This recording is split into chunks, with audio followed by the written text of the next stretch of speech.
Hi అండి, అందరూ ఎలా ఉన్నారు? మన అమలాపురంలో ఉన్న ఏపీ సిటీ ఫుడ్ కోర్ట్కి అయితే వచ్చాను. ఇది 6th ఫ్లోర్లో ఉంటుంది. ఇక్కడ నుంచి చూస్తే అమలాపురం వ్యూ అయితే చాలా బాగుంటుంది. ఇంకా ఈ రెస్టారెంట్ కూడా చాలా బాగుంది చూడడానికి.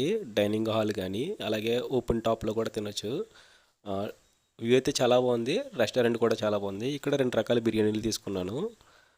కాస్ట్ వచ్చి రూ. 350 ఒక ఫుల్ బిర్యానీ. ఒకటి చికెన్ ఫుల్ బిర్యానీ తీసుకున్నా, ఇంకొకటి చికెన్ దమ్ బిర్యానీ తీసుకున్నా. మొత్తం రూ. 700 కాస్ట్ అయింది. ఫుడ్ క్వాలిటీ చాలా బాగా మెయింటైన్ చేశారు. కాకపోతే కొంచెం క్వాంటిటీ తక్కువ ఇచ్చారు. మన అమలాపురంలో ఎక్కడైనా 450 to 500 రూపీస్లో ఫ్యామిలీ మొత్తం తినేయచ్చు. ఒక 4 నుంచి 5 అయితే తినొచ్చు. కానీ ఇక్కడ 700 రూపీస్ పెట్టిన పూర్తిగా 4 అయితే సరిపోదు. Chicken dum biryani, fry piece biryani taste అయితే బాగున్నాయి. ఒకసారి మీరు కూడా ట్రై చేయండి. అలాగే వీడియో నచ్చితే లైక్ చేయండి, షేర్ చేయండి. ఫుల్ వీడియో డిస్క్రిప్షన్లో ఉంది, ఒకసారి ట్రై చేయండి.